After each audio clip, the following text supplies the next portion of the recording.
تو بات یہاں سے چلی تھی کہ حضرت امام شافعی نے جب مالک سے موطا پڑھی مدینہ منورہ میں جا کے، اور امام شافعی جانے لگے، تو حضرت استاد ہمیشہ کچھ کام کی باتیں تلاميذ کو بتاتے ہیں، شاگردوں کو، کہ وہ زندگی گزارے، استاذ کی باتوں میں اثر ہوتا ہے۔ استاذ کو اللہ نے استاذ بنایا ہے،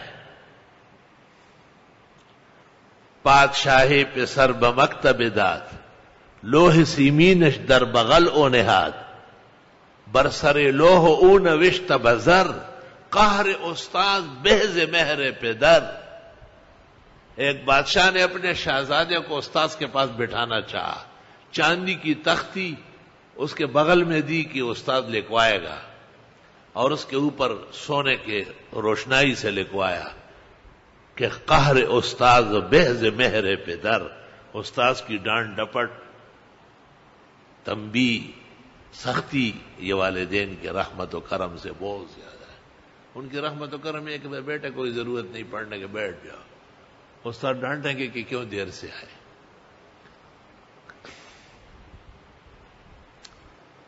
اللہ، استاذ کا مقام ہے، ایک مرتبہ ہے۔ استاذوں کو راضی رکھا جاتا تھا تو علم آگے بڑھتا تھا۔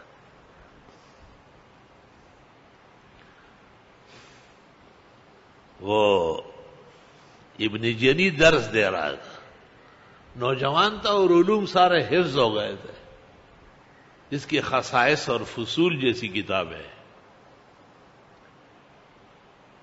بہت شوق سے پڑھا رہا، طلباء بیٹھے ہوئے ہیں سب، ابن جنی خوب موج میں، تبحر میں۔ جب درس ختم ہوا کسی طالب نے کہا کہ ابو علی الفارسی آئے تھے، کھڑکی سے آ کے قریب میں بیٹھ گئے اور کچھ دیر سن کے چلے گئے۔ ابو علی الفارسی ابن جنی کے استاد ہیں۔ انہوں نے کہا اچھا، مجھے تو پتہ ہی نہیں چلا۔ حضرت نے کیا کہا؟ کہا تذببا قبل انصرام، وقت سے پہلے انگور پک چکا ہے۔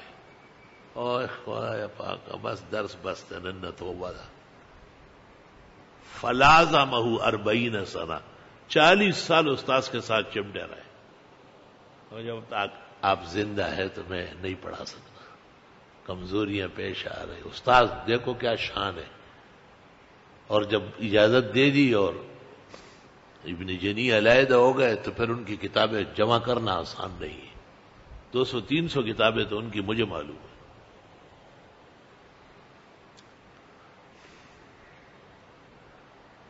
حضرت اقدس امام الائمہ سراج الامہ الامام الاعظم ابو حنیفہ النعمان اعلی اللہ مقامہ،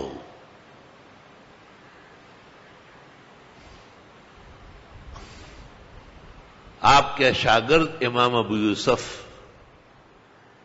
بہت ناز تھا آپ کو ان کے اوپر، بہت خوش تھے ان سے، بہت توجہ فرماتے تھے۔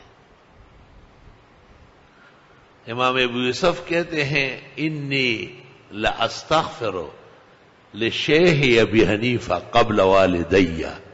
دیکھیے حسن التقاضی فی سیرت الامام ابو یوسف القاضی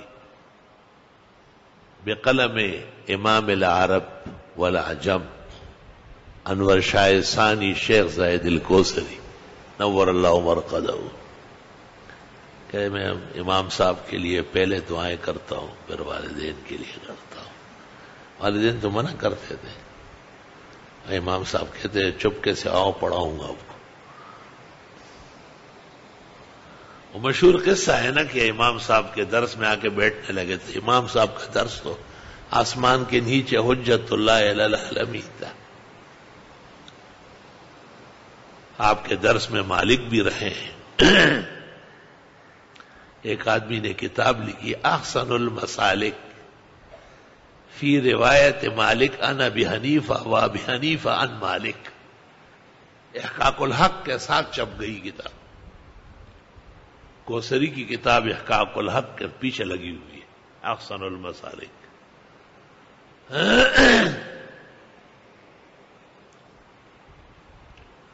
تو کہتے ہیں ایک دن امام ابو یوسف کی والدہ آئی اور امام اعظم کو کہا کہ آپ تو معتبر آدمی ہے، مالدار آدمی ہے، اور یہ یتیم لڑکا ہے، میں اس کو لوگوں کے گھروں میں کام کے لیے بیچتی ہوں، یا کہ آپ کے پاس بیٹھا رہتا ہے،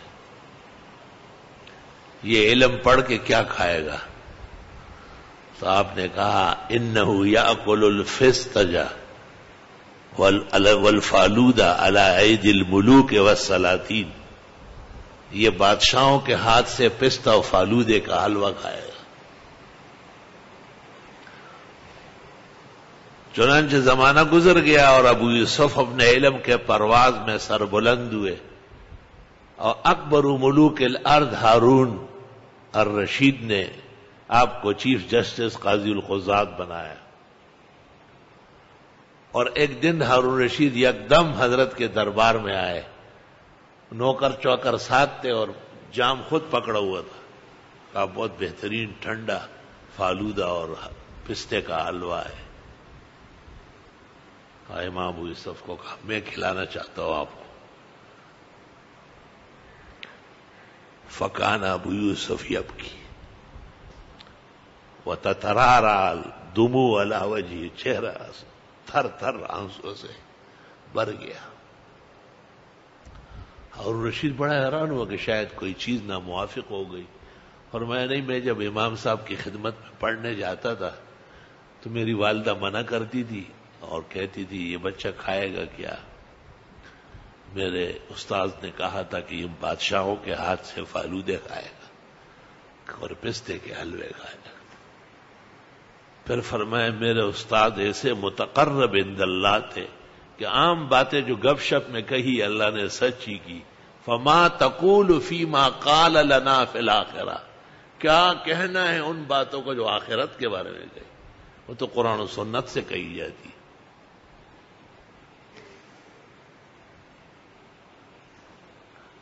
قال را بگزار و مرد حالش اور پیش مرد کامل پامالش ہو۔ اس لیے تو کہتے ہیں کہ اپنے اساتذہ کے سامنے بالکل کلعدم خاک ہو جاؤ، تب جا کر کے فائدہ آ جائے گا۔ رحمان بابا وہی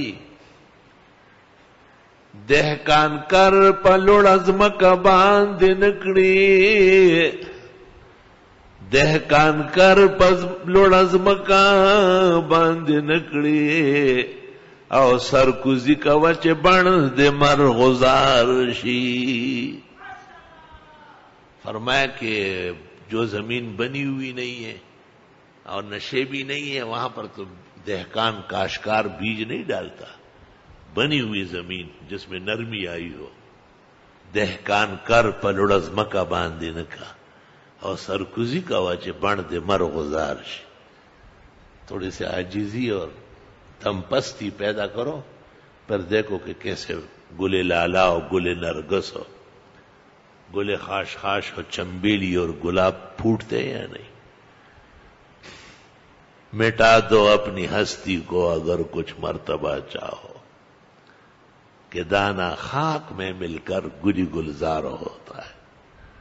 بیج مٹی میں ڈلتا ہے، پھر اگر ہم ڈھونڈے تو نہیں ملے گا، وہ تو مٹی ہو گیا، لیکن انتظار کریں نا، پیوست رہے شجر سے امیدی بہار رکھ، اب وہ پٹا نکلے گا، وہ اور چیز ہوگی۔ یہ کیا ہے؟ صبر صبر صبر۔ یہ کیا ہے؟ پودا، یہ درخت ہے، یہ ٹہنیاں ہے، یہ پھول ہے، یہ پھل بننے لگے، اب اس کو کھولو فلہم اجر غیر ممنون۔ کتنا بیج اس ایک سے نکل گیا، کتنے وقت تک وہ کوئی حساب ہے؟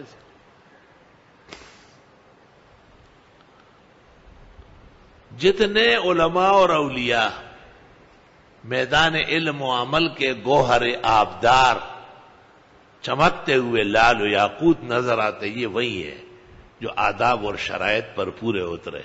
اللہ تعالیٰ نے مٹی نہیں ہونے دیا، آفتاب و مہتاب سماوات بنایا ہے، اور کتنے آئے اور واپس چلے گئے کوئی پتہ بھی نہیں چلا، زمین کھا گئی۔ لا الہ الا اللہ۔